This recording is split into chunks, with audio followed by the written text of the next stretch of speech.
বিসমিল্লাহির রহমানির রহিম। সাংবাদিক ভাই ও বোনেরা, আসসালামু আলাইকুম।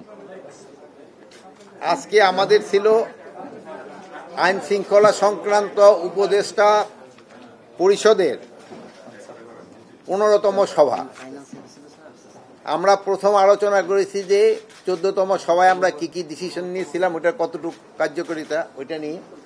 তারপরে আমরা আসন্ন জাতীয় সংসদ নির্বাচন উপলক্ষে আমাদের প্রস্তুতি ব্যাপারে আলোচনা হয়েছে, সারা দেশের আইন শৃঙ্খলা পরিস্থিতি ব্যাপারে আলোচনা হয়েছে। তারপরে আমাদের এই যে নারী এবং শিশু এই যে বিভিন্ন জায়গায় বিভিন্ন ধরনের ঘটনা ঘটছে, এইগুলি ব্যাপারে আমাদের আলোচনা হয়েছে। মাদকের ব্যাপারে আলোচনা হয়েছে, গার্মেন্টস সংক্রান্ত ব্যাপারে আলোচনা হয়েছে। ম্যাক্সিমাম আলোচনা হয়েছে যেহেতু ইলেকশন নিয়ে সিম কার্ডের ব্যাপারে একটু অনেক আলোচনা হয়েছে। আমরা এই জন্য আমরা আমাদের এই যে আইটি উপদেষ্টা ওনাকে আমরা অনুরোধ করে আনছিলাম, যেহেতু আমরা চাচ্ছি যে সিম কার্ডগুলি যেন কমানো যায় কিভাবে। তারপরে আমাদের রেমিটেন্স যোদ্ধা যাদের আমরা সবসময় তাদের ইনফ্যাক্ট তাদের টাকা ডুবিয়ে আমরা বেশিরভাগ চলি, তাদের কিভাবে একটু সুযোগ সুবিধা বৃদ্ধি করা যায় এইগুলি ব্যাপারে আলোচনা হয়েছে। টানা তৃতীয়বার অর্জন করেছে দেশের সেরা সুপার ব্র্যান্ড স্বীকৃতি বসুন্ধরা টিস্যু। তারপর আপনারা জানেন যে এই গত সপ্তাহে মিলে প্রায় 3টা বড় ধরনের ফায়ার দুর্ঘটনা হয়েছে।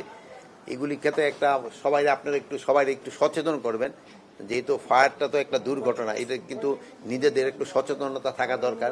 এবং আপনাদেরকেও নিজস্ব যে অফিসগুলি আছে ওইগুলিতে যে আপনাদের কিন্তু আছে, ওই যে কি বলে এই যে ফায়ার এক্সটিংগুইশার, এই ফায়ার এক্সটিংগুইশারগুলো আপনাদের নিজস্বগুলিও যেন কাজ করে কিনা, আর এটা নিয়ে আপনারা একটু মাঝে মাঝে একটু প্র্যাকটিসও করবেন। আর ফায়ার ব্রিগেড তো ইনস্ট্রাকশন দেওয়া হয়েছে 2-1টা জায়গায় তারও একটা মহড়া করবে এইগুলির ব্যাপারে। তারপরে আপনারা জানেন যে সোশ্যাল মিডিয়ায় অনেক সময় অনেক কিছু হয়, যেমন আপনার রিপোর্টগুলি থাকে যেমন সত্যি, আপনারা যে এইগুলি ঘটনা বলেন সত্যি ঘটনা বলেন, কিন্তু সোশ্যাল মিডিয়ায় অনেক ঘটনাই ঘটে যেগুলি সত্যি না। এইগুলি ক্ষেত্রে আপনারাই কিন্তু আমাদের থেকে এটা বেশি প্রতিকার করতে পারেন। আপনারা যদি সত্যি ঘটনাটা বলে দেন, তো সোশ্যাল মিডিয়ায় যদি কেউ অসত্য কোনো কিছু প্রকাশ করে, যেমন আগে পার্শ্ববর্তী দেশ অনেক অসত্য সংবাদ পরিবেশন করত, কিন্তু আপনাদের সত্য ঘটনা প্রকাশ করার পরে এগুলি কিন্তু বন্ধের ক্ষেত্রে কিন্তু এটা প্রকাশ করার পরে এগুলি কিন্তু বন্ধের ক্ষেত্রে কিন্তু এটা প্রযোজ্য। এটা যদি আপনারা একটু উদ্যোগী হন তবে কিন্তু এই জিনিসটা বন্ধ হয়ে যাবে।